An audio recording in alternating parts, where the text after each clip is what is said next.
how's it in the name of Christ? How you doing? It's your girl Cake Karabo. I hope you're good. I hope you're peachy. I hope you're stellar. And I hope you're in a neat little bunch. If you're not, welcome to the party. That's just the story of my life. Okay, so let me just put some caveats out there. Kindly look out for my captions. They're not always accurate. They sometimes use a small g for God. They sometimes, sorry, misspelled, or it's the wrong word altogether. That's just the way it is. I do not have an incentive right now to edit them because they are like I'm not being viewed in my long form content, so it is what it is. And then next up, I'm very potentially wearing app makeup. If I am, you'll know. If I'm not, you'll also know. 1 second. Yeah, it tends to fall off and on my face like hazards, so it's not really like my plan. Yeah, but like it's there. I'm not shapeshifting. And then I have a segment that I just want to get out the way real quick. Yeah, these days I just always want to get it out the way. Pinching my cheeks to try and bring a flash forward. A blush forward to display that I've got blood in my body. When you prick me, I bleed. When you afflict me, I get afflicted. When you punch me, I say ouch. When you hit me with a car, my bones break. I'm human. That's what I'm trying to get at. The intention is to show you the blood in my body. There it is. Anyway, some days it rocks up, other days it doesn't. I think today I prospered. Anyway, whatever. So it's like really cold. Today is the 7th. I'm gonna put my one hand underneath there, and I will just keep on interchanging them. It's the 7th of June 2024, but it's actually the 6th of June because I've skipped over into the next day, so let's just put that out there. I hope to only have one part today.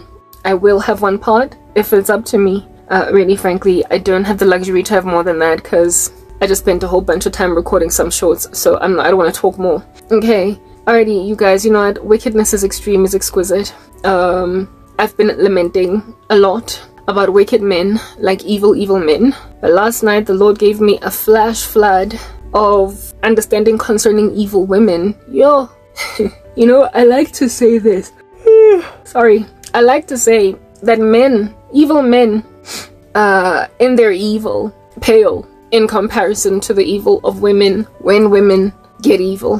When women get evil, it's just on another level, and I believe the reason why that's the case is because women are generally more emotional. So they tend to be a lot more charged than men, and the stuff they do with the power of that emotion in them just gets really very exquisite. But anyway, the wickedness of women often tends to come from a lack of love. You know how, and I've spoken about this before, so I really don't want to unpack it. Adam and Eve, the judgment on Eve was that from now on your desire will be for your husband. But with Adam it'll be that you will try to rule your wife, and when a woman does not get affection because she's got a dude that's withholding it because he's trying to run her or whatever, or use it as like weaponize affection against his wife, she becomes hell hath no fury, like a woman scorned. Like, I don't know, she just becomes Medusa, you know, the woman with the snakes for hair, and she like a gorgon. She just becomes this monstrous female. And I'm getting like, hey, I got like dreams about murderous women, homicidal where I'm concerned, also concocting spells and stuff against me.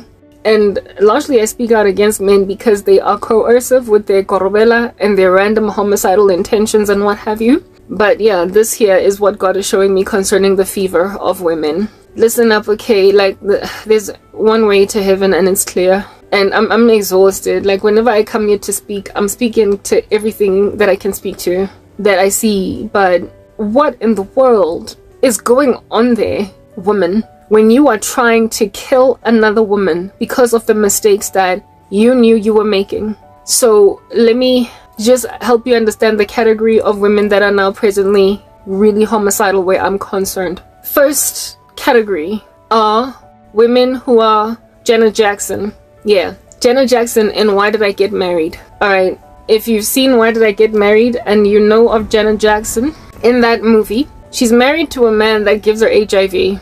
And he gives her HIV not because he was cheating on her with a woman, but with a man. I already opened this discussion before speaking about these men in the occult. How it is that, like, for instance, the guy from MTN that I used to think was my future husband, time and time and time again, the Lord kept letting me know that this guy, this needs a scissors. but there aren't here any, so move on. The Lord kept on telling me that this guy is batting both sides, and like he's got an attraction to women, not women, men. Like he's busy with guys too. Like, yo, God gave me so many warnings of this regard. Like when I was busy spazzing over him on some, he's my husband and I'm gonna like be very happy, very much in love, the Lord was like, this dude is both ways. He is both ways. He is messing with both women and men. So he would not be the kind of guy to cheat on you with just women, but also with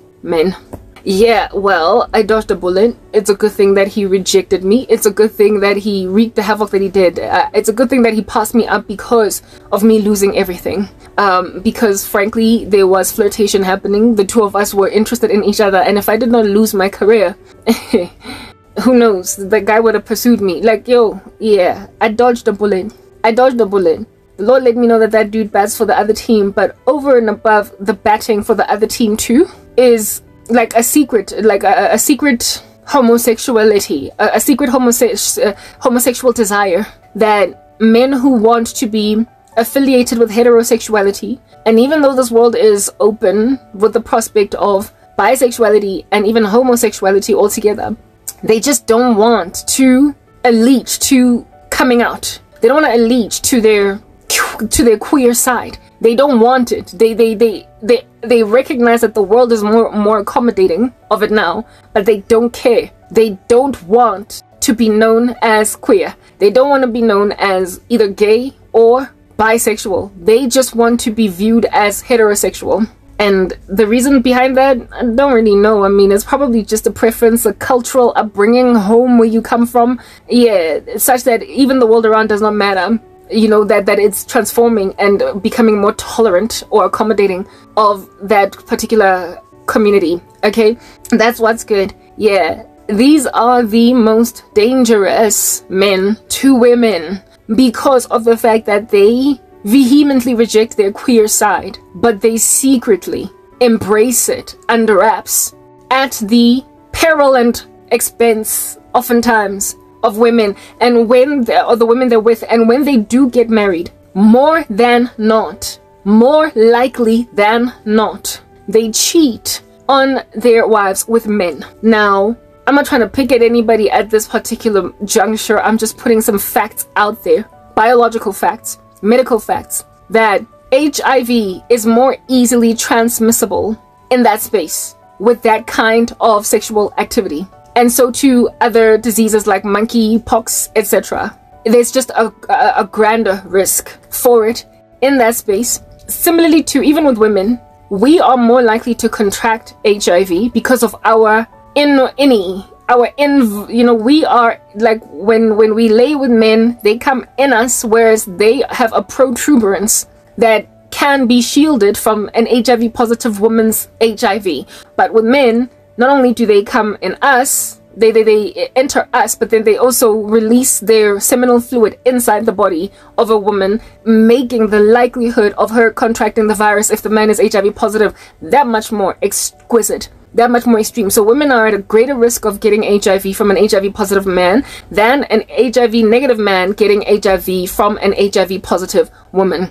Even without protection, a man can get out of that without it. Miraculously, he can get out of it, but with a woman it's far less likely that that'll be the case. But similarly too, the odds are also intensified in that queer community with men and men, where it is that HIV is that much more at a risk because of that particular type of sexual activity. They have a greater risk of transferring it between each other, and the use of protection is not something that can be guaranteed in cheating spouses. It's the most bizarre thing. I remember there was a time when I was still very, very young and I didn't have a job and life sucked, and I ended up like trying out for this call center job at cold calling, like cold calls, as in calling to sell T-Mobile cell phones to an international marketplace from South Africa. The call center was calling to it didn't work. It lasted like literally a good 3 days, and I just never went back because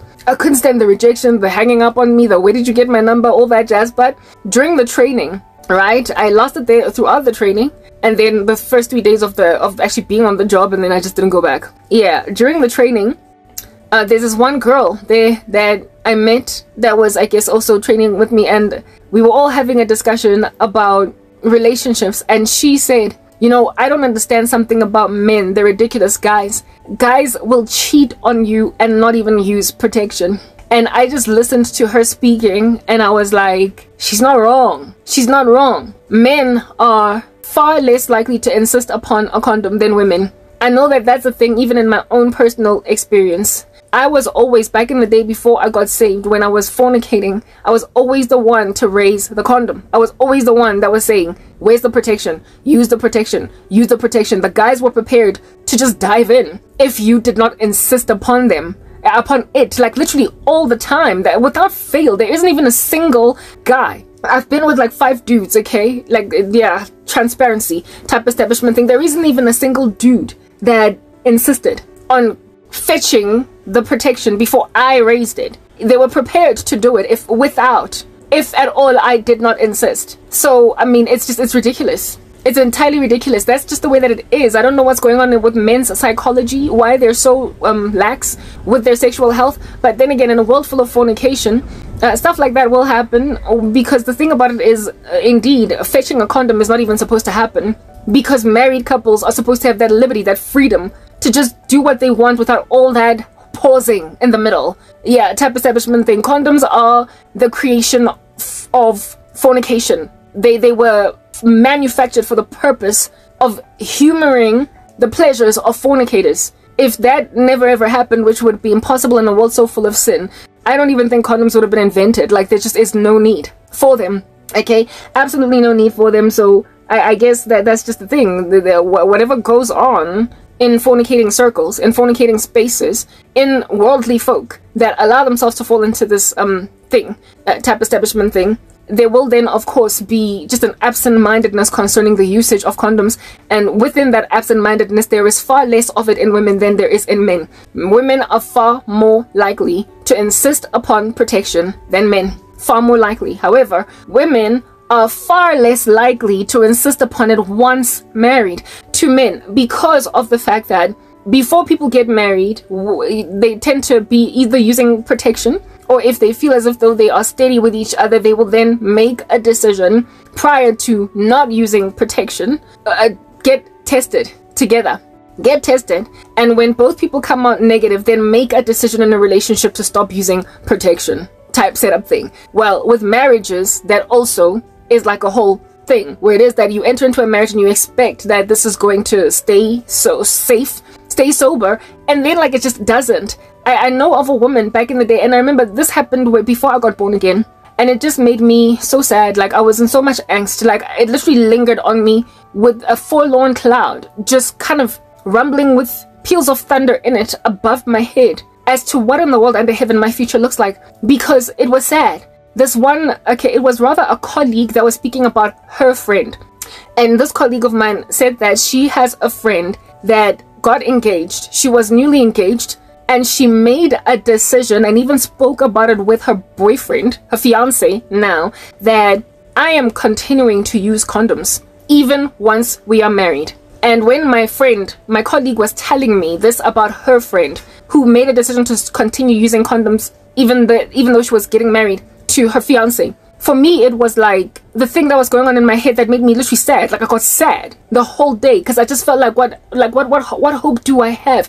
It's no wonder I got saved, guys, because I had so much angst about the world. The thing that I was thinking about in my head was, why are you marrying him if you don't trust him that much? Like, if you know that this guy is cheating on you and he's cheated on you and he's hurt you so very much, why did you accept his proposal? What's going on there? And it just gave me this like stomach, this ball in my stomach, in my throat, sorry, of sorrow, where it is that I was feeling kind of sick to my gut. That is that gonna be more or less my life? I always had so much angst about marriage, guys, so much before getting born again. Like, it is such a miracle that I got saved, because it gave me the solution to every last one of my problems.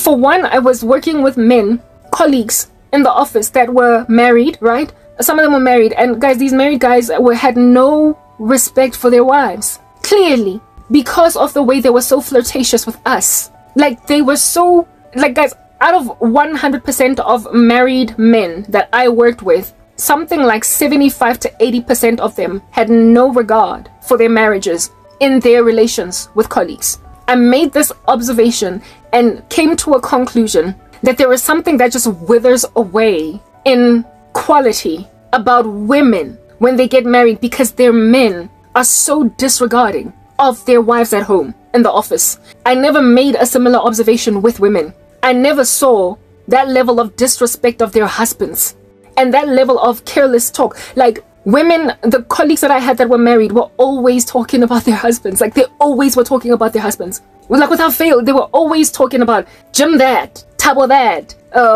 you know, like Morena that, Tepo this. Like, they were all, like, every day you would hear something about this woman's husband and the children and the family. But barely ever did the men that were married similarly just always rap on about their wives. I had one colleague that was always speaking about his girl, and he wasn't married to her yet. He was engaged, but he was the only dude that was always raising things that he did with his woman, what they did on the weekend, her plans, what she does, or the fact that she's studying, and on the weekend we did this. She has a son from outside of our relationship, and this. Yeah, he was always rapping on about his woman. So I had understanding that he loves her. I had understanding that he loves her, but everybody else, like literally one guy out of how many guys? One guy out of how many? One man out of how many dudes did I work with when I was in when I was at MTN and even beyond other companies that I worked for?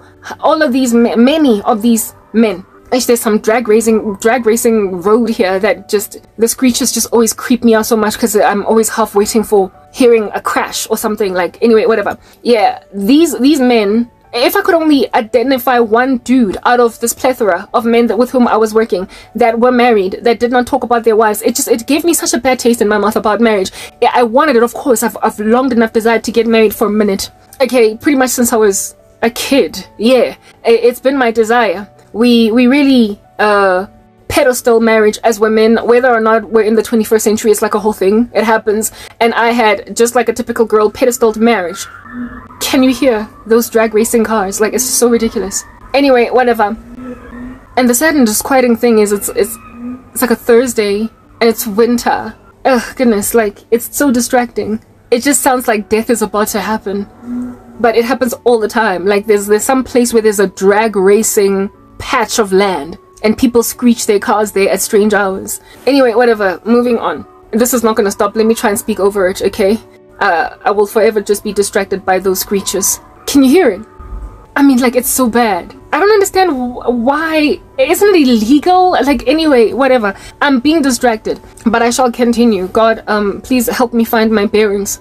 Type establishment thing. Yeah, those married colleagues of mine, yes, the males were always mum on their wives, even though it was known that they were married. They did not go out of their way to speak about their wives. Their relationships, for me, left a lot to be desired, but the women were always talking about their husbands. So it left a really bad taste in my mouth about marriage, because it made me feel, as a woman who desired marriage, that now I'm going to be expired one day in the heart of my husband. That my husband is going to more than likely not be the exception, because so many, like, you know, in life you are better off when you imagine yourself as the norm rather than the exception, because it helps you be humble. It keeps you with your head stabilized above water. It makes you steady and stable when you don't think that you're the special different person, when you think that you are likely to be the general statistic. You are safer that way, so that when you do become the exception, you then feel blessed,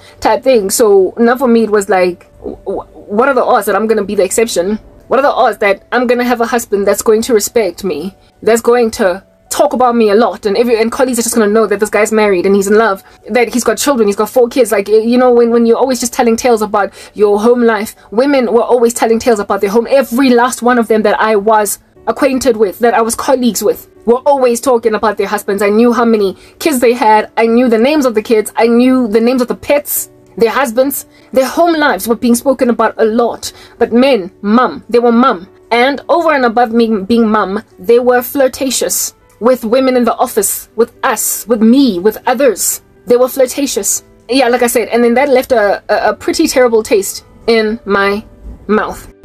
It gave me apprehension about marriage, but not enough to make me not want to go out like that. Not enough to make me not want to go out like that, but it made me believe that maybe what happens is that the quality of the woman somehow disintegrates when she is now married. It made me look at perhaps maybe the problem being women, because why would all the men be like that? But I guess that was a naive way of thinking, because I wanted to believe that perhaps maybe I could be different by just making sure I keep myself in a bunch. I'm beautiful, I'm intriguing, I'm exciting, I am vivacious. You know, if I am maintained in a vivacity, then maybe, just maybe, my husband might speak of me loftily and a lot in the office. Maybe, just maybe. Yeah, I wanted to believe that I was a different lady, and the Lord rescued me. He saved me because I guess no, he saved me because that's just what the Lord would have done, right? He saved me, and when I got saved, I essentially also got rescued from the futility of ending up the wife of such a man as that. So going back then to explain the story of the colleague, the story of the colleague's friend who was newly engaged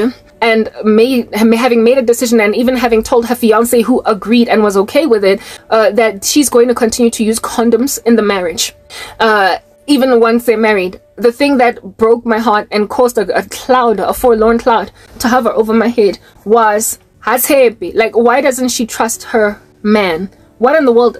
Is that the only, the reason I was sad was because I was thinking, is that the only option I have? And the reason why I was even thinking that way was because of the observation of the men that I was constantly in the company of, as colleagues and the like, who, if at all, any woman that was a seductress enough would flirt with them strongly enough, they would not reject them. They would not resist these women. These men were flirtatious with colleagues in the office, and if at all, any one of the women that they were flirting with were to push hard in seducing him, I don't believe that he would pass up the opportunity to book into a hotel or even go into the vehicle for a fast one. I don't believe that they would have rejected that. And given that men tend, just by mere virtue of gathered data in my own personal experience, and also what I would imagine to be likely the reality too with other women, given that they tend to not insist on a condom when sexual activity is about to be entered into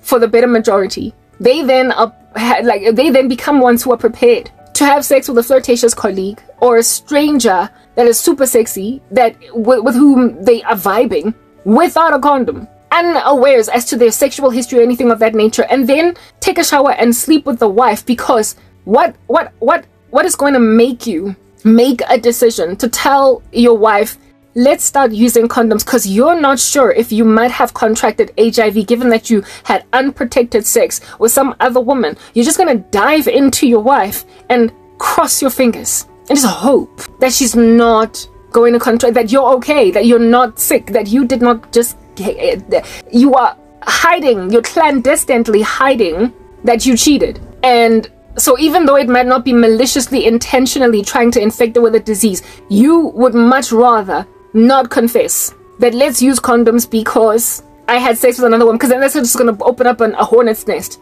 It's going to bring forward a whole nother fight. And so therefore, you to preserve yourself in status as husband that's in good stead with the wife and good relations with the wife, you then don't tell her, and then you end up infecting her with HIV, knowing exactly when you got it from who, because you decided to have sex with some really super seductive colleague from the office. Because she pushed hard enough. You were flirting hard enough. You had an affair.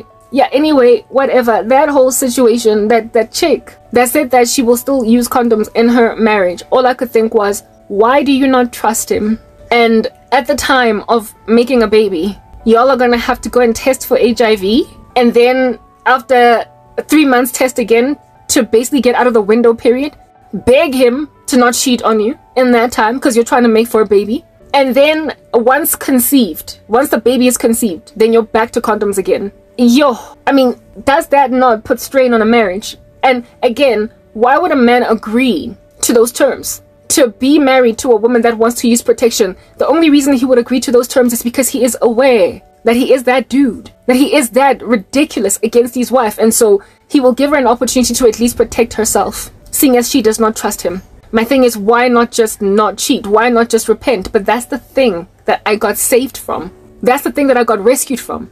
The fact that when a person is born again, when a man is born again, he is not regulated by his own autonomy or even his own moral compass He is regulated by the fear of God. He is regulated by a holy God. He has got a God that he reveres. And that makes all the difference. And when I came to Christ, the fear that I had, the trepidation that I had about marriage, because of, like I said, the observations I made of men not caring to speak about their wives, but wives were always speaking about them. And the fact that I also made an observation over time that men tend to not use condoms when upon not being insisted upon to use them. A lot of time, not all the time, but a lot of times. And also, that's that story, that chick that was engaged and out here wanting to use condoms in spite of being married. In spite of being married. I got to escape all that. I got to finally rest easy. The corset around my waist was loosened because I was finally able to rest that I can have peace in a marriage. I can trust God for a man that's going to do right by me instead of trusting a man to keep promises. If I go to God, he will be the advocate that will ascertain a certain kind of man for me. He will be the one standing in the gap, sifting these streets, essentially scanning them as with a magnifying glass to see if there is somebody fit and suitable for Karabo. A man that is going to be a man of his word, because his word is not oathed on by his own moral compass, but by a holy God. The Lord is the one that tests the heart. He is the one that tests the heart. He is the one that gives a man a wife, for he has found a good thing and obtains favor from the Lord. The Lord is the one that weighs the scales and the balances of a man's heart, and therefore approves him for a woman who has, in her sensitivity, prayed against the malady that she made an observation of in the dating pool, otherwise known as the dating cesspool. The Lord is the one that has scooped out and sifted like wheat, refined and purified, a furnace for a crucible for silver, the furnace for gold, but the Lord tests the heart. A man that has been tested by God is one that, by the amazing grace of God, you can chill now. You can relax. You can blom. You can trust that when, as a woman, just to maintain your HIV negative status, you don't have to insist that you and your husband use condoms. Just to maintain your, never mind HIV negative status, but basically just your clean health bill in terms of any other STD, any other, you get my point. Any other random, like, illness that could come into your bones as a result of sexual, irresponsibility. Like, yeah, yo, guys.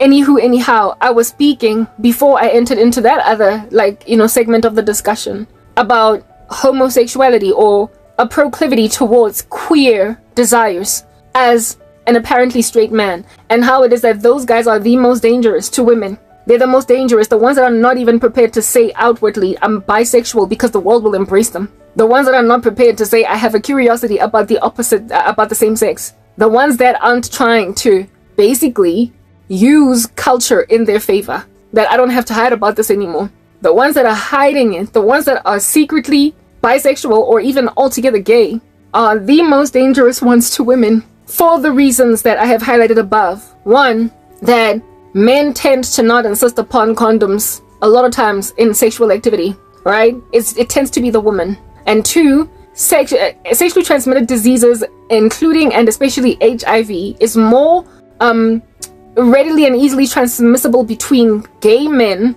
followed closely by man to woman, right? And then, of course, woman to man type setup thing. So there's a greater risk of contracting HIV with gay sex. The greatest one out of all the potential scenarios that could ever ensue. The greatest risk is in this particular scenario. And in terms of protection, seeing as men tend generally, when they are with women, to not insist upon a condom largely, not all the time. They don't insist upon using a condom. Unless the woman is like, do you have protection? When then you're dealing with two men, what in the world is the risk over there?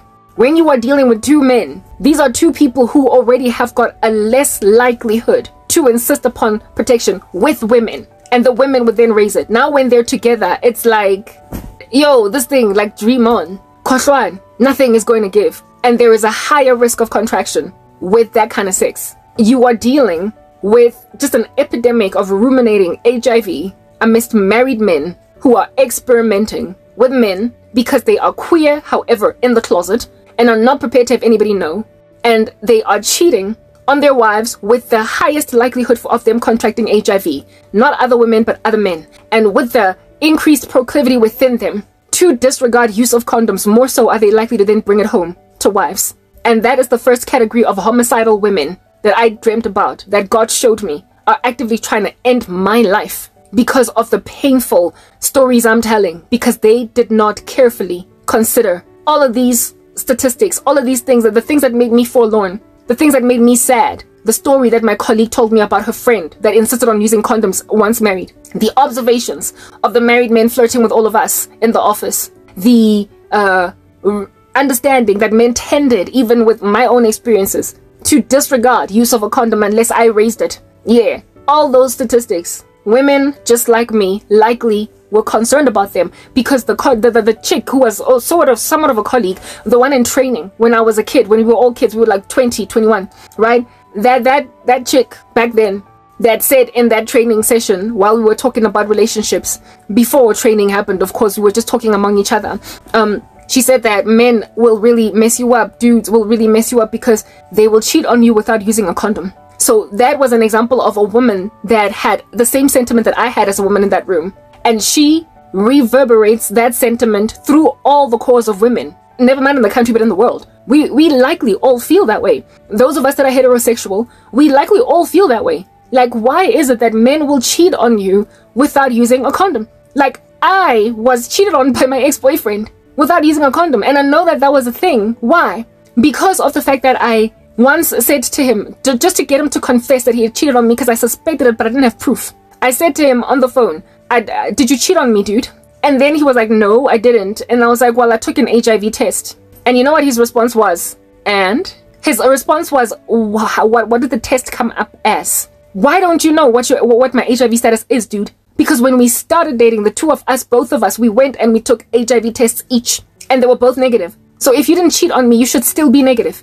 And you should not be suspicious of being positive unless you have dived into some female without protection. I confirmed that my ex cheated on me by simply tricking him into thinking that I took an HIV test. And how I asked him was almost to suggest that I took a test and it came out positive. Like I said to him, did you cheat on me? Because I took an HIV test. And he said, and on some, did it come out like, what is it negative? Is it positive? Whoa, it broke my heart so much. I confirmed that hard way. I was at work that day. I was still working in the call center and I became catatonic, struggling to even take calls. And there was still so much day left. I still had to take all those calls, but I was so shattered because I just confirmed that my boyfriend cheated on me. That was the most devastating portion at all, followed by the fact that he likely did it without a condom. It's just like an epidemic in the male community, an epidemic. So it happened to me once. It's a sentiment I shared, and by the time it happened, that conversation I had with that girl was long ago. It was years past. By then, maybe a year and a half, 2 years had progressed since that chick in training said what she said. And now here it is that a couple of years down the line, I'm dating some dude. And the same thing that chick was crying about, I'm experiencing it. You cheated on me. You could have used a condom. You could have at least used a condom. You could have at least used a condom because now you're going to give me HIV. I'm just 22. What in the world? I'm just a kid. Like, dude, you're going to shatter my entire future. It came out negative. My ex-boyfriend, he's cheating on me. However many girls he might have cheated on me with, those that I found out about and those that I didn't, I am grateful that he remained negative because I'm still negative today. But that is not a sustainable trajectory. The negative HIV status at some point turns red. At some point, the clear white sheet of paper turns red. At some point, the rapid test with 1 line gets 2 lines. Because it's not sustainable for a woman to be with a man that is going to keep cheating on her without using protection. At some point, at some point he's going to meet a woman with HIV and then essentially then bring it home to you. So you will keep on testing for HIV all throughout your relationship as you're dating, and then ultimately even your marriage, and one day the test is going to come back with 2 lines, maybe even 3 because it has a strain from Africa. Somewhere along the way it comes back with 3 lines, and by then it's all you're done for. You're done for. But even the fact that you have to keep on testing so very many times for HIV, well, like, what's up with that? You should test once at the beginning of a relationship, and that's the end. That's it. You shouldn't be fornicating. Christian couples should test just for the sake of it. I personally would test with my husband, with my fiance, once we make a decision we're going to get married, just so that I can know he's negative and so that he can confirm that I'm also negative, because I have fornicated before. And despite even fornication, so many things can happen that can give you HIV, like a car accident, like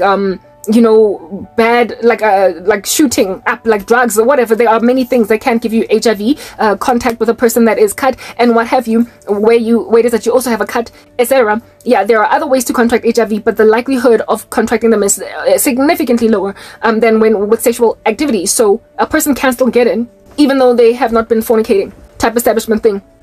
Yeah, so I would test, like I personally would test, and I would insist upon a test with my future husband as well, to ascertain that we are both negative entering into this whole thing, in spite of fornication having been a problem in either of our lives. But when you are in the world, that test is not like a once-off prior to marriage. It's like a constant thing that you are out here doing throughout a marriage. Like like you're still dating, like you're still like having fun as a 20-something-year-old, and you just keep going for tests every year, every 2 years, but you're married. That is the thing that I got rescued from. I got saved from that disquieting life, that the thing that my ex endured me through, constantly testing for HIV. And you know, guys, this dude, despite that, I still continued to sleep with him without protection because we had tested for HIV in the beginning. And this would happen throughout the entire relationship, and it was only at the end of the relationship that I insisted on using condoms. So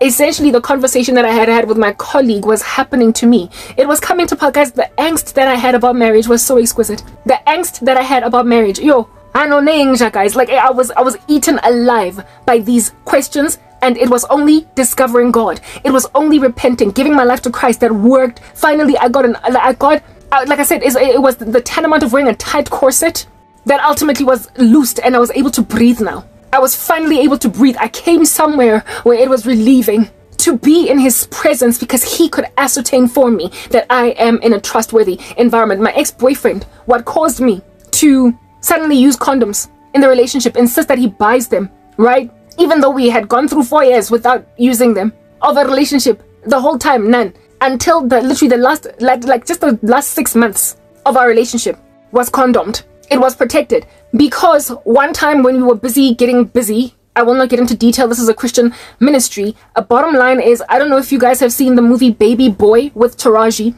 and Tyrese. There is a scene where Taraji suspects Tyrese of cheating. And then he's like, no, I didn't do it.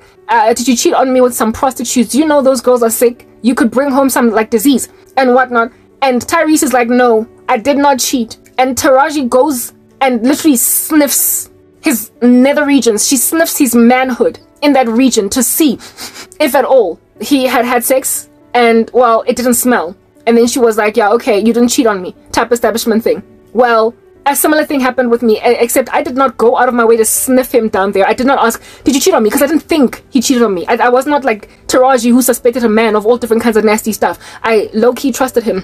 But like, when you're busy getting all busy and whatnot, I like, yeah, in that region, it smelled. It smelled like sex. And he had come to my apartment somewhere during the day. He came to my apartment later on that evening, and I remember just thinking, the audacity to go and have sex out there wherever you were at, dude. And then put your clothes on and everything. And then like just get in your car and drive to my place. And then start kissing me and making out. What the heck? Like, you're gonna have sex twice a day with 2 different women, or whoever, or menage a trois. It could have been a threesome, I don't know. But bottom line is, I could smell the nether regions of a woman on my boyfriend, like just like with Taraji. And that was the I couldn't. I was like, dude, did you have sex? Like, you smell like you had sex. Like, why does it smell like that there? Did you have sex? And he denied and denied and denied. We never had sex that night. It never happened. I refused to let him do it. You are not about to go in my body with that stench, whatever is going on there. I had no proof, but I said, going forward, you are gonna buy condoms. And that's how it was. That's how the relationship was. From that date going forward, we started using condoms. Now, remember, a couple of years ago, I had a conversation with a colleague that left me in a great deal of angst with a cloud hovering over my head. This was the man that I was apparently going to end up married to. And the same thing that woman said, I'm going to get into a marriage using condoms. Here it is that I was in a relationship with a guy at that stage for like 4.5 years. And we did not use protection the entire time. And now at the latter end, now only, we are using it. It's like entering into a marriage and deciding you're going to use condoms in the marriage. What? It was happening to me. It was happening to me. The very thing that left a cloud, a thunderous one, on my head of concern for what's going to be of my life. It was starting to happen, and this dude was not even my fiance. It was just a prospect. It was somebody that I was highly likely going to end up married to. And 4 years of unprotected sex now, we're starting to use them. What is the point of staying in a relationship like that?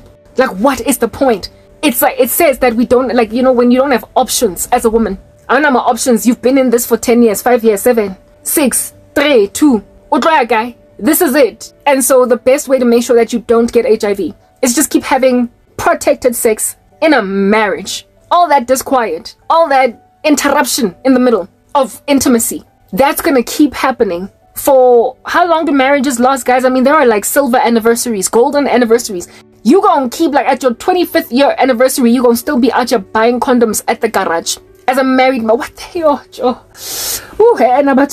That was my future. It was my life. And now the walls were closing in on me because the reality of that woman that was spoken of by my colleague out here deciding that she's going to keep on using a condom in a marriage was becoming mine. And just like that woman, I appeared to be content with it, because why didn't I dump that bugger the moment I could smell that he had had sex that day? Why did I stay with him? Why did I insist that rather he buys condoms? Instead of leaving, why didn't I dump him? Why didn't we break up? That is what a lot of women are trying to kill me over. They are trying to kill me over the fact that I am escaped though caught. Don't know how to describe what punyuga bampete means in English. Okay, I am something that escaped. I'm grease man. I escaped the grasp of that which took them. I escaped the grasp of that which essentially expanded them as worthless because of the situation. I escaped that which would have been a near-on inevitability, that one day I would finally, after all these HIV tests I keep taking every year, one day I'm gonna get 2 red lines. One day I'm gonna get 3 red lines instead of just 1, saying that I'm negative. One day I am going to be told you are positive by a tester, a person, a counselor, an HIV testing person. They're gonna be like, you're HIV positive. One day this thing is gonna come back positive. But guys, the thing that a lot of these women who are now presently trying to kill me, like literally as in murder, from what as in RIP, they can't stand my testimony because they were not able to escape that which I escaped through giving my life to Christ. They look at me like, you know, in Grease Lightning, there's this chick called Sandra. Like Sandra is a Sandra D. Look at me, I'm Sandra D. Bursting with virginity, won't go to bed till I'm lawfully wed. She is taunting and patronizing to women that are busy having sex all over the show, and they're trying to make her say goodbye to Sandra D. They're trying to make her walk away from her tightly held Christian convictions, where it is that she doesn't fornicate and is waiting on God for a godly man that is not going to cheat on her. They look at me as Sandra D and they find me annoying. Goodbye to Sandra D. They want to say goodbye to Sandra D, and because Sandra D is not leaving, even though Sandra D is turning 40, I'm turning with, like, yeah, their irritation has heightened to murder. They are like Cain. Cain, do you understand? It's written in God's word that anger is overwhelming and fury is a flood. But who can stand before jealousy? No one can stand before jealousy. Do you understand what I'm saying? And with Cain, I spoke about Cain yesterday as well. The Lord said to him before he killed his brother Abel, Cain, sin is crouching at your door and its desire is to have you, and its desire is to have you, but you must master it. Sin is crouching at your door and its desire is to have you, but you must conquer it. You must master it. And he did not master it. He decided that he's going to go and kill his brother anyway. Even though the Lord told him, if you do what is right, will you not be accepted? He killed his brother anyway because he could not overwhelm, brittle his flesh, subdue it under the power of the Holy Spirit to submission of the Holy Spirit, that he might not kill his brother, but rather do what is right so that he will not, so that he will be embraced, so that he will be accepted by God. These women are killing me because of the holy and acceptable sacrifice that I have given God. The fact that I am yet to get tainted by what took them away, their inability or their unwillingness to accept a life in Christ free from sin, free from the clutch of sin, right? Free from eternal condemnation, however, living the rest of your life with HIV. They don't want to be mature about their HIV statuses, like Griselda Kananda, who got it in a marriage. They don't want to be mature with their HIV statuses, like many women that got HIV in either boyfriend-girlfriend relationships or in marriages, married to men that gave it to them, and yet made a decision to be positive about their witness and be activists against this lunacy instead of afflict other women. There are others out there that make a better example of themselves after being afflicted like this. So this bitter response to the affliction that slapped you silly, you are without excuse when you walk in it, because there are other women lost and found that have made a decision to be bigger and better about finding out about their HIV positive statuses. So if at all they can decide to not harm other women as a result of it, but rather be, what do you call this thing, inspirational, rather choose to be activistic against what was done to them. If they can make a decision to do that and you make a decision to kill instead, like I said, the Bible says in Romans 1 that you are without excuse. The invisible qualities of God are all over creation. If both lost women and women that are in Christ can be so mature about finding out that they're HIV positive, you are without an excuse and you are about to go to hell. I have been speaking about some guys, yes. I've been rapping on. Yesterday I entered at length into a discussion in trying to snatch some men from the flames of hell from my past, including one woman, right?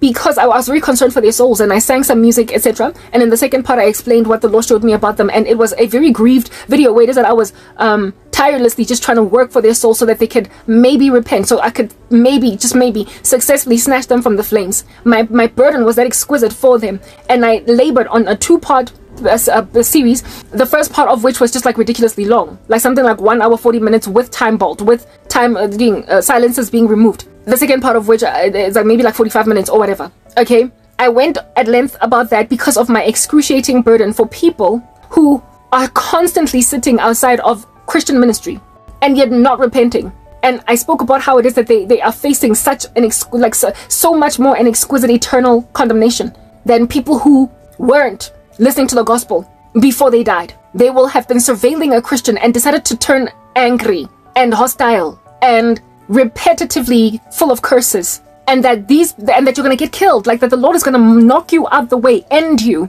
because of the fact that you will have been afflicting somebody that is actually working so tirelessly to get you redeemed, and this will be inspired by nothing but a covetousness, a longing to essentially, misery loves company, to bring them in the band of sorrow that you are in. You want everybody to suffer as you are suffering. And for me, it's like, okay, on earth, maybe you might gain temporary relief to feed your anger and your Medusa disposition with seeing another woman do what you did so that you're all in it together. Go fela. But then go to hell. Like, in other words, what does it profit a man to gain the whole world and yet lose his soul? Anyway, let me just go back to the discussion point, and then I will get to the conclusion as to what in the world under heaven the Lord showed me about these women and what to tell them, and how perhaps maybe to try and snatch them. But yesterday's video, if I could not reach these women then, I don't know if I'll succeed today. The Bible does say anger is overwhelming and fury is a flood, but who can stand before jealousy? I escaped the thing that y'all did not escape. But you are without excuse when you claim that you didn't escape it because God didn't have your back, because God's been calling all of us all this time. Like I will give an example with at the exact same time when I was busy getting all born again and convicted of the things of God.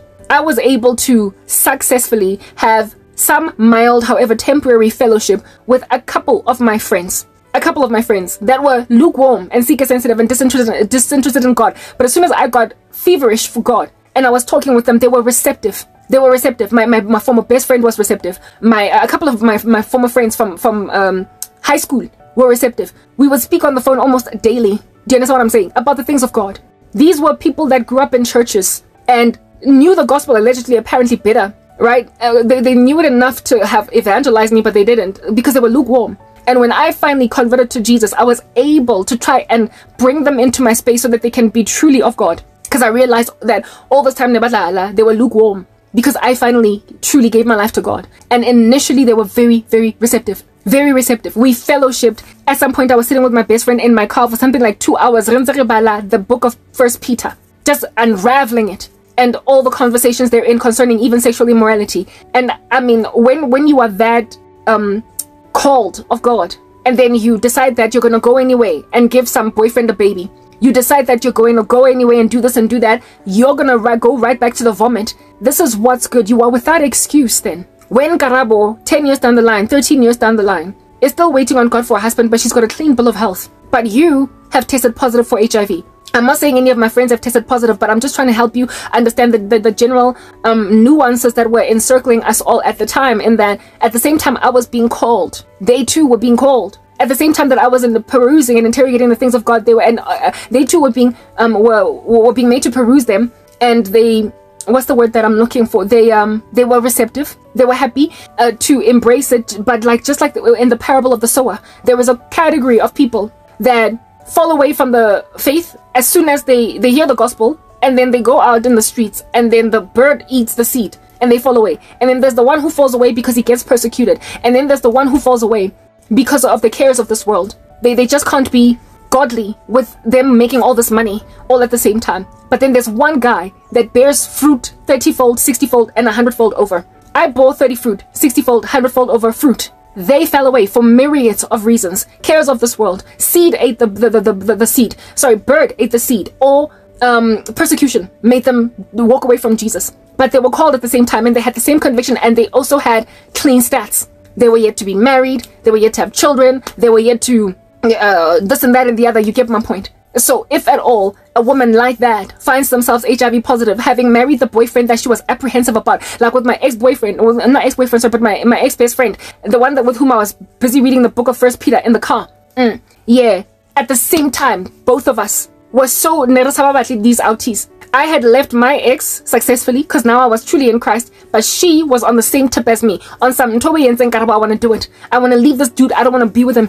I don't want him anymore. But he keeps on like holding on to me, saying that I love you or not. I was like, he did not want to let me go, but I let him go. I walked out because Christ gave me strength to do so. The Lord gave me, and she was like, yeah, I'm gonna leave, and I'm also gonna stop fornicating and all that jazz. And then next thing she comes and tells me she's pregnant.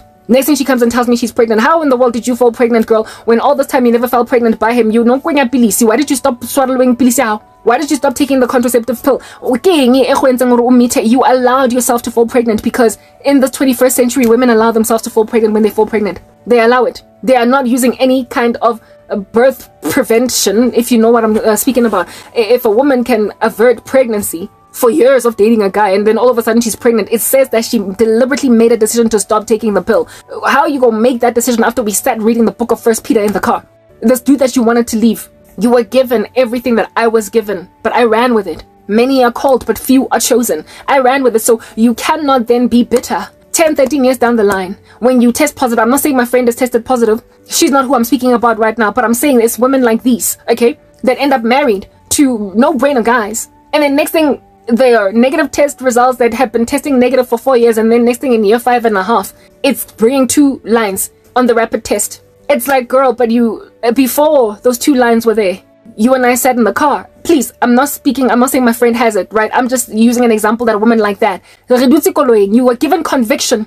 There was something at the time happening, you know? Like, goodness, there was also another one she was one of my also close friends, and we ended up attending Grace together, Grace Bible Church. And I remember one time, me and these conversations in the car, one time when she was dropping me off at home, because we had carpooled, all right, or rather we had, yeah, it's called carpooling, right? When you use one person's vehicle instead of both of them. We had carpooled, and she had just dropped me off at my apartment, and we sat in my car instead of her coming inside. She didn't insist. She didn't want to come in for whatever reason. I don't know what it was. That was anyway. Whatever, we were talking. I think it was because it was at night. It was at night, and she was just gonna go home now.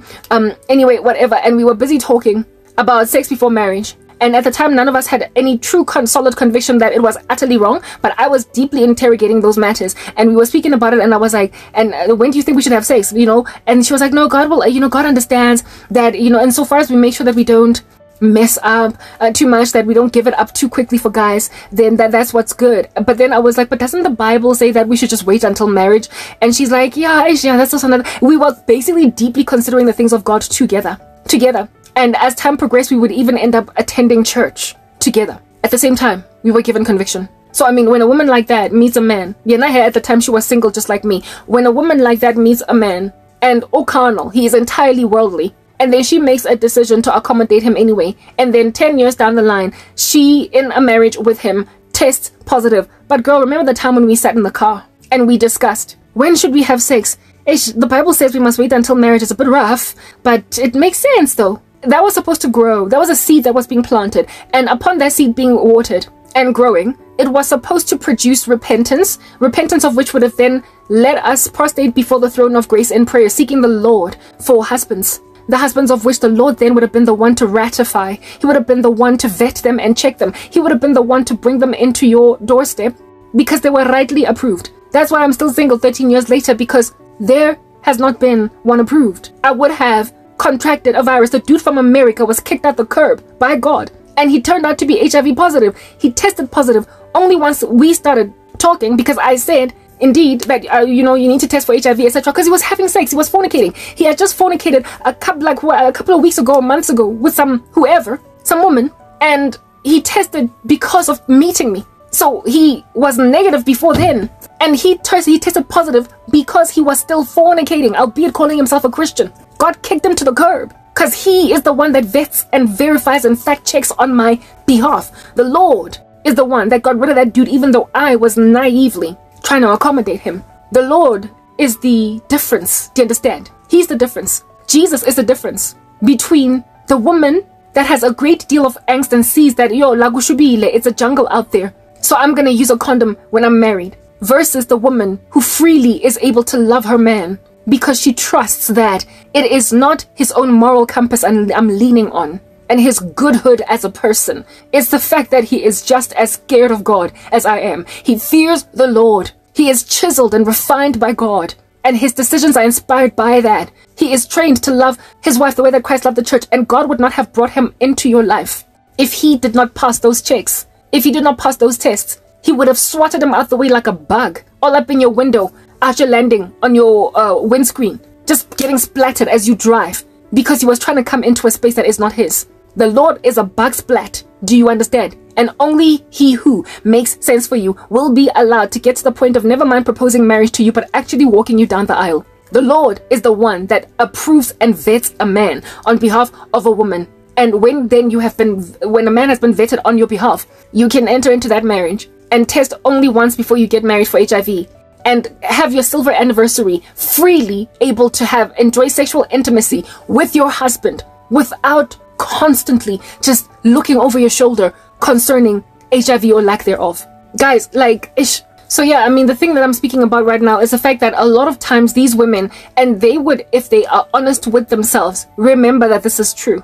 They had a time, just like my friends had a time, just like I had a time, where God was calling them, and they did not respond. However, they have made observations of others that did respond, and their outcomes are really positive. You ignored him. He did not just leave you out on a limb. He did not favor Karabo above you and give Karabo the wisdom that you lack only. He awarded it to all of you. It's like he prepared a buffet at the restaurant and said, come eat at your leisure.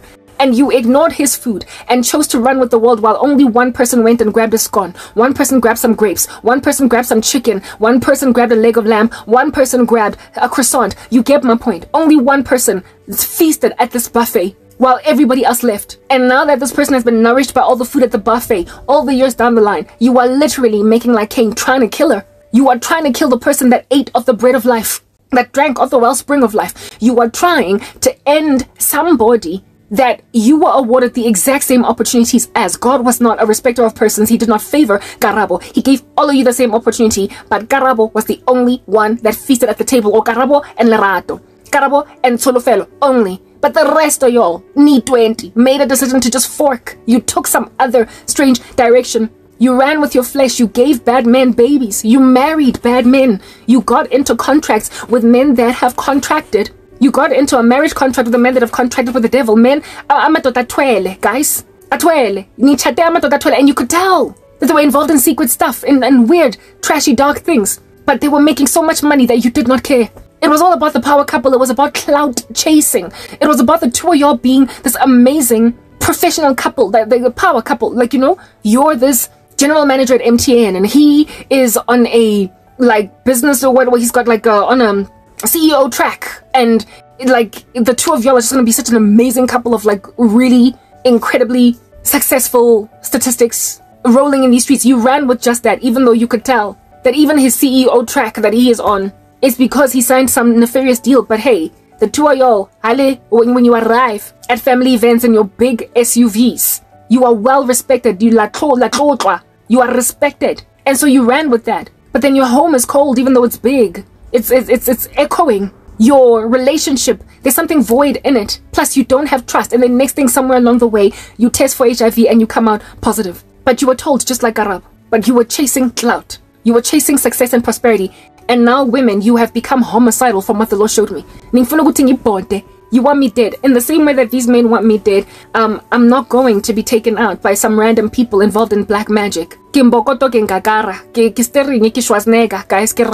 understand? I don't just die because somebody cast a spell. But women, I will put this out there. Your wickedness and your intentionality in this murderousness is more poignant than that of men. Because of your emotions and your bitterness. Hell hath no fury like a woman scorned. You're taking it out on Sandra D. And it is ugly. It's ugly in a way that Eabanna is ugly, but not quite as ugly. It's like these men start this machine of nastiness in you, and you just become 3 times, 4, 5, 10 times the son of hell, the daughter of hell, that those men are. The very husband that threw you under the bus. You are more evil than him now. You are more evil than him now. What in the world is going to become of you for crying out loud? You can't covet nor envy me for things that you were awarded by God, just like Cain. If you do what is right, will you not be accepted? You were not accepted for your blemished sacrifice because you did what is wrong. And you were warned in advance that sin is crouching at your door and it desires to have you. And you must master it, but you must master it. But you didn't. You didn't. So now you have to bear the ramifications of your actions. Your husbands, some of them, from what the Lord showed me, are gay or bisexual, but unprepared to acknowledge their queerness. And have been sleeping with men, and so they transferred that virus to you upon contracting it in that space. And not only that, some of them precisely because batwele, y'all, precisely because, oh goodness, English twala. That means it's these people who carry demonic entities in order to give them wealth and prosperity. In Africa, it gets especially poignant and deep. Some of them carry actual like demons, like tikoloshis. Some of them it's ancestors, some of them it's snakes, like weird little stuff that happens in Africa, okay? Yeah, and these things keep giving these men money. They contract with what would be the tantamount of like secret societies.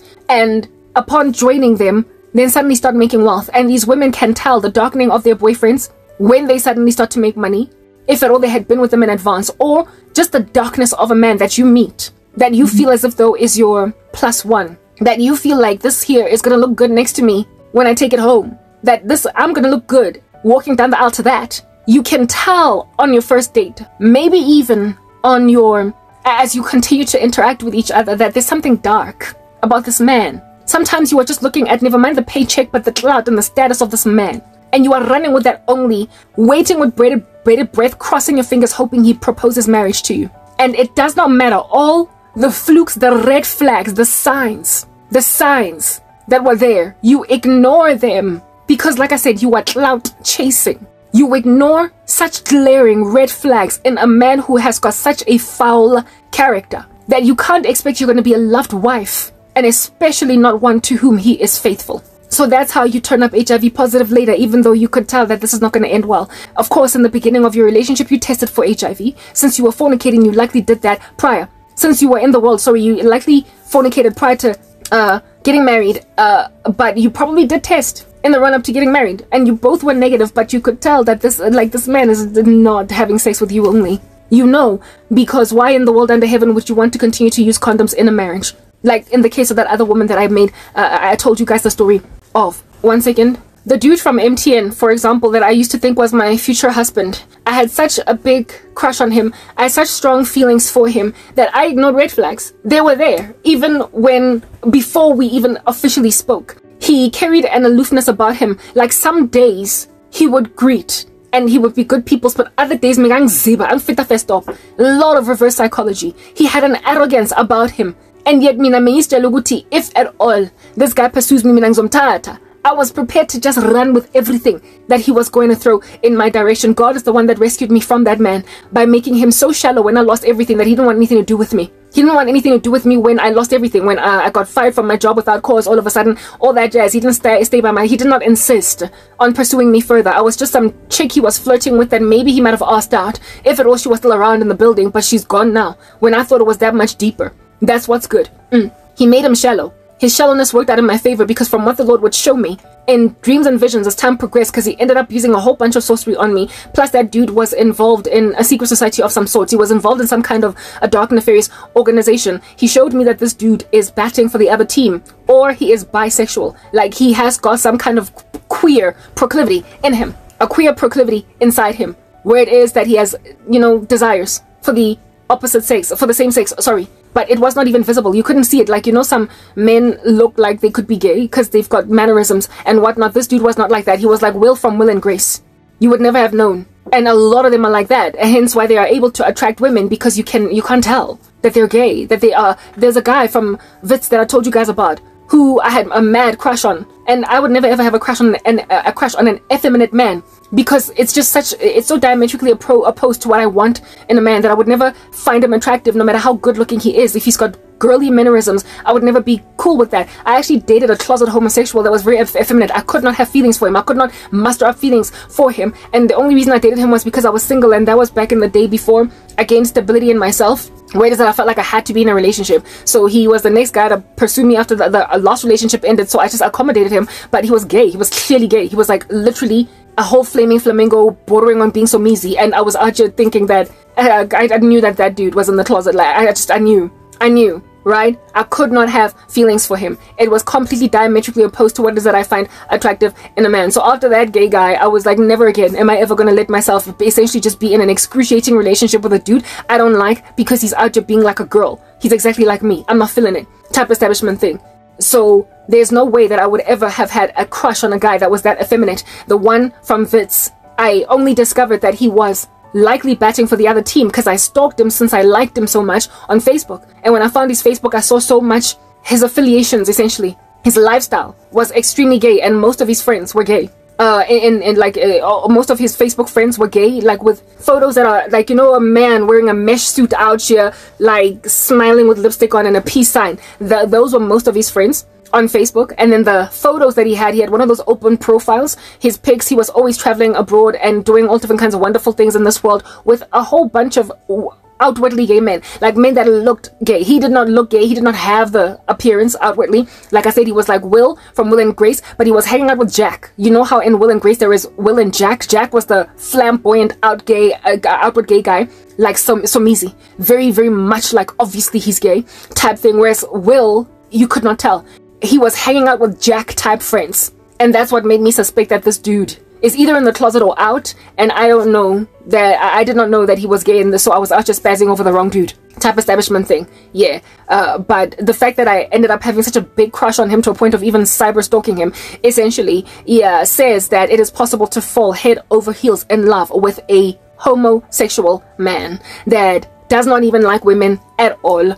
That's what's good. However, with you imagining that he somehow is feeling you because he's just so manly. He's so manly, the very thing that attracts you to men as a woman, the thing that is diametrically opposed from yourself, his hardness when you're soft, his girth when you're lean, his, all the things that you tend to find attractive, the androgyny, the testosterone, all that, it's all up in there, like in thick mode, to the nth degree squared even, like squared over the square, that's how much this guy's just oozing so much manly manhood, but then he's literally gay, like literally gay. These are the ones that are the most dangerous because of the fact that gay men also tend to be very they are better with connecting to the emotional side of women. They're better at talking to women. They're better at understanding what they need because they have literally tapped into their feminine side. So they will be able to dote over you, and they will be the flower buying type, chocolate buying type, essentially that which is whatever it is that they would expect to receive in a relationship, given that they are always tapping into their feminine side. They will treat you the way that they want to be treated in a relationship. So you will think that you have found real love. But some of these dudes are, like I said, but gay, right? And they're sleeping with men. And because men highly likely, and not highly likely, like a lot of times, they don't insist upon a condom. That's when then HIV infection sometimes comes in, because they sleep with other men without protection and then go back to their wives. They then go back to their wives, and these women are upset. Not only do they have sex with other men, but sometimes because of the fact that batwele, they are involved in occult organizations. The devil is a perverse creature that's always flipping everything upside down. And he makes, upon initiating his recruits into the occult, he makes them do things that they would not have chosen to do themselves. Some of these men, because of indaba yokuthi bayatwala, because of the fact that they engage in occult magic to gain wealth, prosperity, success, clout, the very clout chasing that these women are into, they are then made as a means of being initiated in the occult. They are made to partake in sexual activity with men, even if they are 100% heterosexual. And that then induces in them demons that give them an inclination or a proclivity for homosexual sex. They basically develop a new habit. It's like watching porn for the first time ever in your life, and then next thing you're addicted.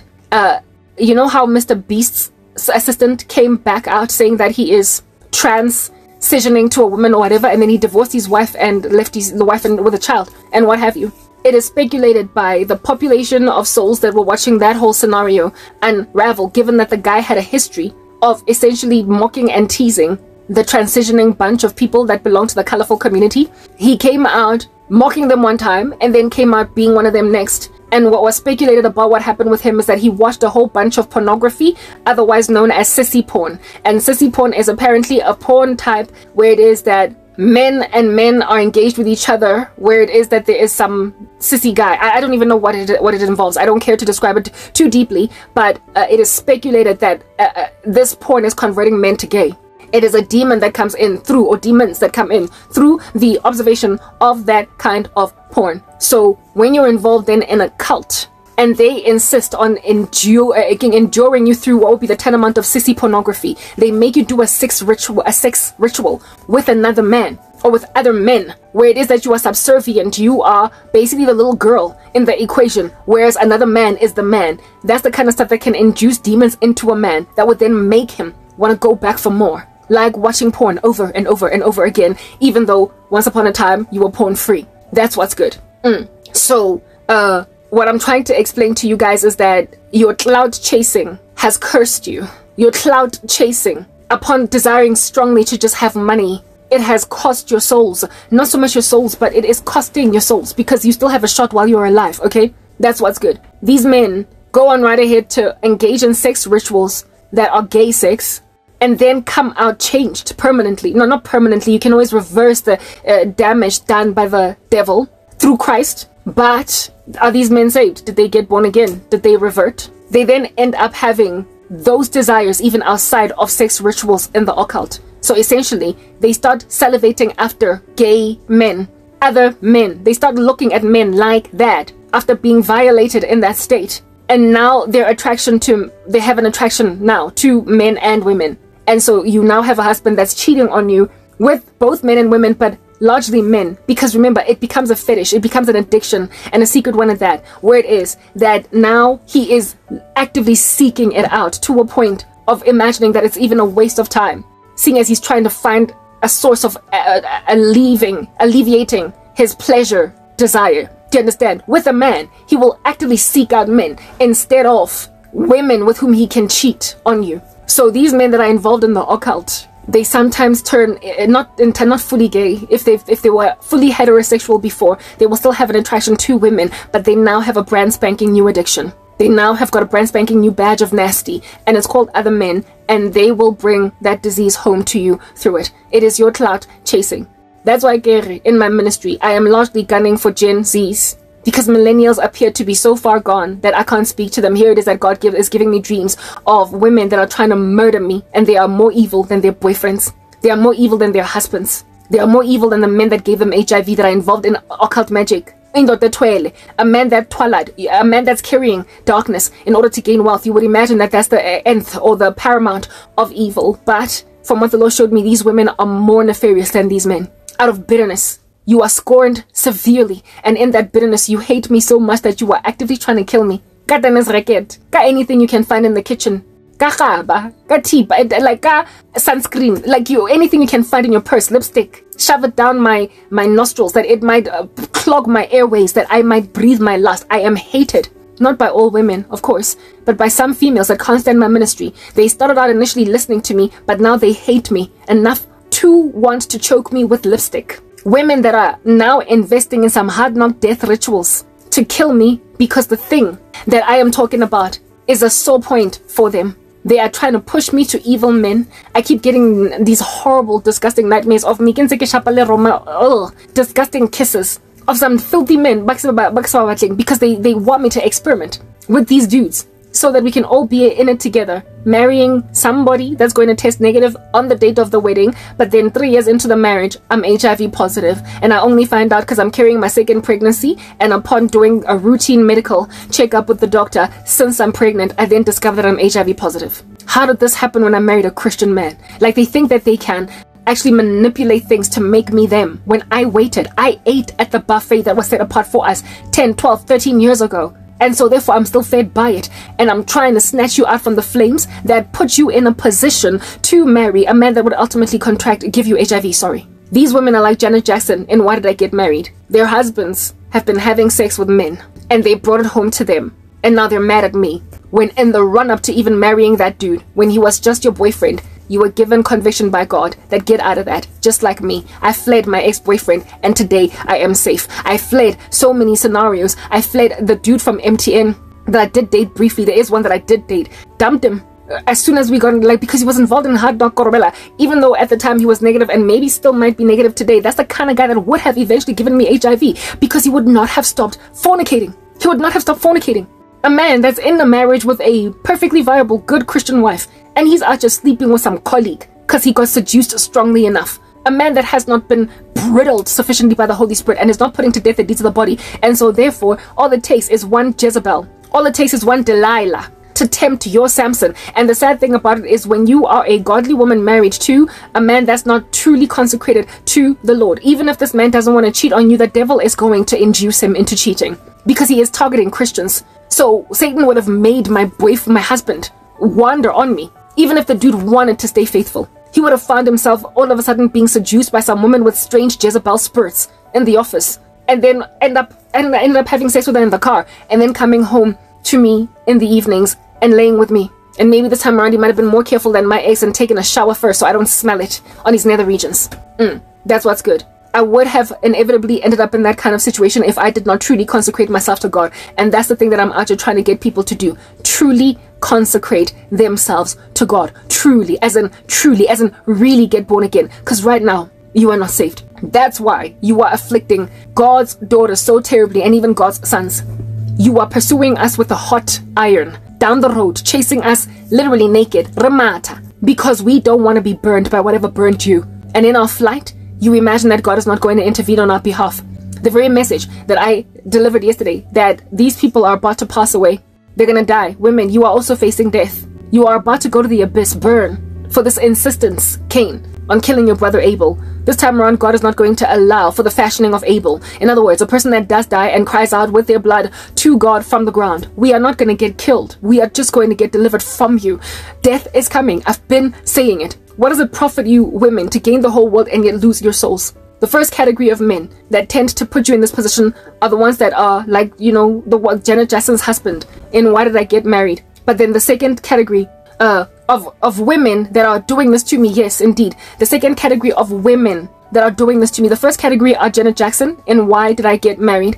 And in the second category, which I shall enter into briefly since I've been speaking here for way too long in this one part, I insist on keeping it in one part. Yeah, Judith in Temptation. Judith, all encircled by clout chasing. If you've seen the movie Temptation, that's what God showed me. He first showed me Janet Jackson and then Judith in Temptation. Judith is the one that is the sickness and the disease to her husband. She contracts the virus because of clout chasing. Clout chasing. Some wealthy man seduced her and caused her to cheat on her husband, and she contracted HIV from him. So it's basically HIV positive woman. The one is the victim and the other is the perpetrator. The one is the victim of a boyfriend turned husband that eventually gave her AIDS, and the other one is the dissatisfied rando in a marriage that is out here messing up with her husband and then decides to have sex with some silly little expensive boy on the side. Some dude that has a whole bunch of money that is going to wine and dine her in a way that what she imagines to be her drabby, boring marriage is going to give her. So she's the one that puts her husband in a position to contract HIV from her. she's the one that risks the man's life. I saw these two categories of women. All of them, the main thing is clout chasing. It is the love of money. It's written in God's word that for the love of money is the root of all kinds of evil. Many who have wandered after it have pierced themselves with many pains. I've actually gotten an understanding, I didn't want to talk about the story, and I still won't. I won't give enough details for you to understand who we're talking about, but it was in the media all over the show. In fact, let me just talk about it. The Judas situation, except here in this instance, I don't believe the woman contracted HIV because she ended up getting married to another dude. There's a very hard-knock celebrity, a celebrity in this country, a rapper, whose wife that he doted over in front of all of us. He was very, you know how I lamented that these men don't talk about their wives, they don't whatever. This guy was a rapper, and he would put this woman in his music videos. He spoke about her every opportunity he could. He took photos with her. He loved his wife, and the two of them met when they were still very young. That's what's good. And then this chick makes a decision to go and have an affair with some random business tycoon. The whole country couldn't understand it. The whole country just could not understand what in the world is going on over there. This chick, we knew her growing up. She was my cousin's friend, and my friend by implication as well, but more than anything she was rather my cousin's friend, okay? And what this chick did was confusing because we didn't know her like that. And when she cheated on her celebrity husband, the guy tried to stay in the marriage, but it couldn't, and so the two of them ended up divorced. That's the kind of woman that goes and gets a man HIV. She goes and decides that she wants, when her man can only take her to Zimbabwe or to Namibia, this guy can take her all over Europe. And so she opts for the grander whining and dining experience at the hands of a much wealthier man. Her husband was a celebrity, but he was not quite at the millionaire status of this dude. She was greedy, and she was a beautiful woman.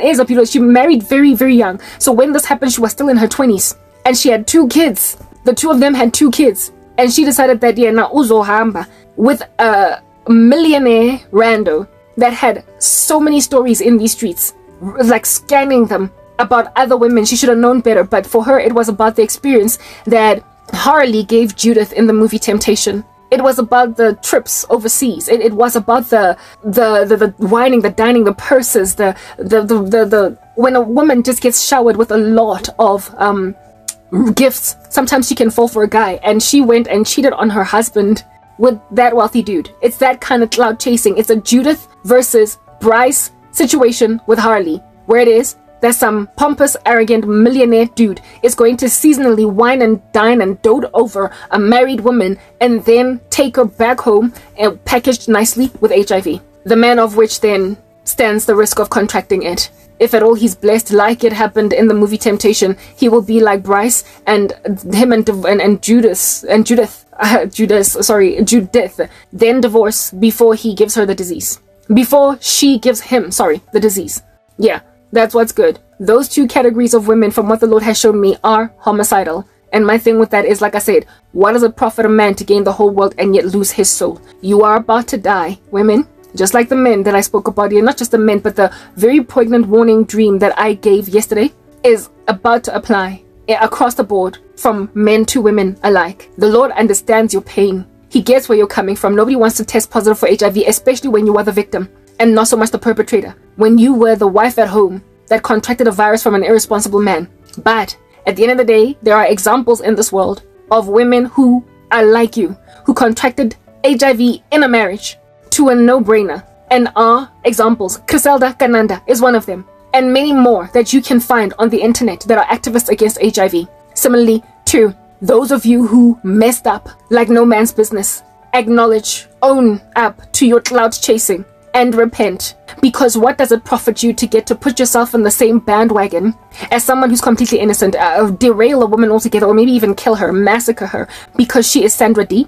She is waiting on God. If you get her to finally compromise, or if you kill her somehow with a death ritual, you then afterwards die and go to hell because you were so bitter about testing positive for HIV that you killed a woman that decided to wait on Christ. Make yourself Cain and go to hell. Is that basic? You are facing eternal condemnation. There are better ways to deal with this. Plus, the Bible says, if anything causes you to sin, get rid of it. So if your eye causes you to sin, gouge it out. If your hand causes you to sin, cut it off. If at all, watching my ministry is severely stumbling to you because you are covetous or you envy what it is under heaven that I am.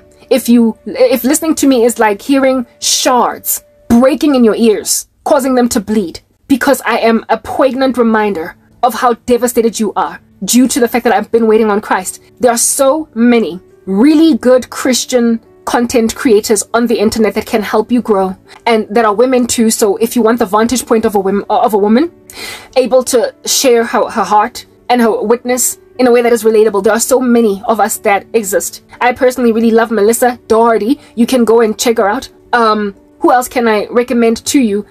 You can go check out Jackie Hill Perry. You can go, basically, I get really deep into certain matters, and I tend to speak about things that can cause people a great deal of regret. But there are other people that don't get that deep into personal details of life at large and just generally just cover the gospel. Go there and listen to them if you want women with whom you can relate.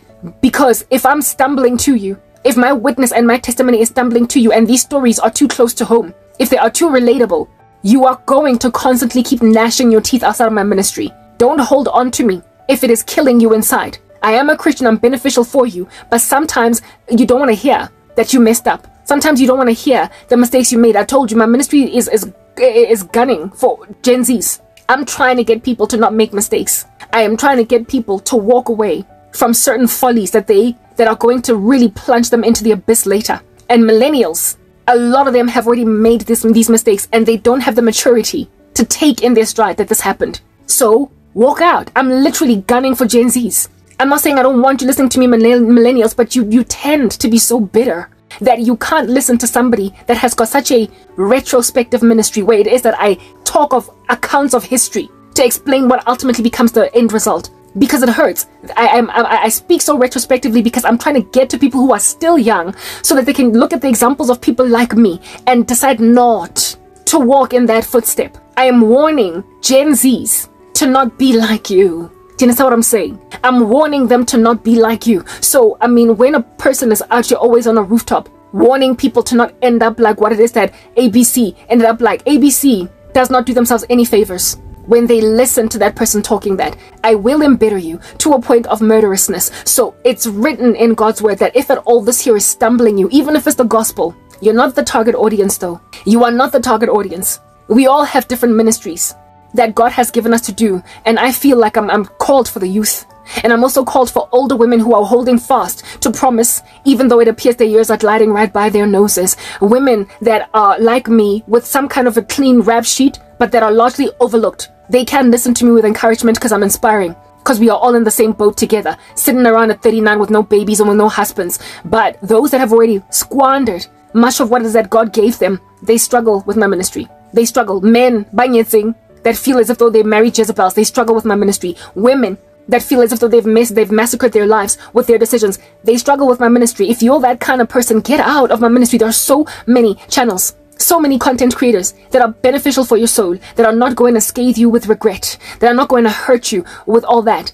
If you want a ministry of a woman that has already gone through it, then look for a woman that contracted HIV from a husband that will encourage you as to how she's coping and dealing. You will find them on the internet. They exist. Go for a woman that ended up getting divorced from a man that she learned later was homosexual, and how it is that Christ has helped her heal. Those are the people that you should go and listen to, because they are coming from your vantage point. I, however, have got a clean slate still at 39, and I'm trying to reach the youth for my sobriety, so that if they should get to my age, they should not have the stats that some of y'all collected for yourselves. That is the kind of stuff that will hurt you. When I speak, it's almost as if though I'm targeting you for pain, when I'm not. I'm just gunning for the youth. It's the angle that God gave me. It's the angle that God gave me. We all have different jobs. So if I'm stumbling you as a woman, if my prophecies are hitting a nail in a way that you don't quite dig, leave, guys. Like, find somebody else. I'm not kicking you out, but I am advising you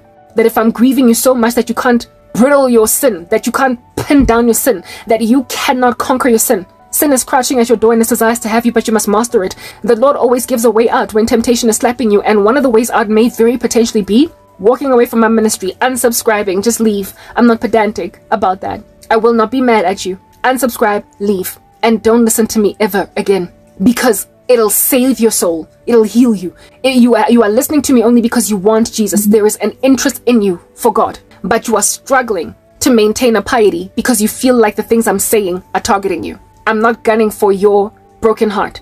I'm trying to get children to not do what you did. Do you see where I'm getting at? I'm actually really, truly, innocently trying to help some kids. You just so happen to be a monument, an example for them to not follow after. That is not the kind of ministry you want to be listening to when you are the monument. I am trying very hard for the Gen Zs and for women my age that have my statistics. Everybody else, you're gonna have a hard time with me. I'm just being honest. Save your souls by walking away from my ministry because your homicidal inclinations are a brand spanking new creation in your members of sin, where you are inventing new ways of sinning, and it's going to send you straight to the pit of hell. From what the Lord showed me, death is what is coming. Pack up your suitcases and get out of my ministry to save your souls. That's all I can say. I hope you've been edified. I'm signing out in the name of Jesus Christ, Cran K. Peace.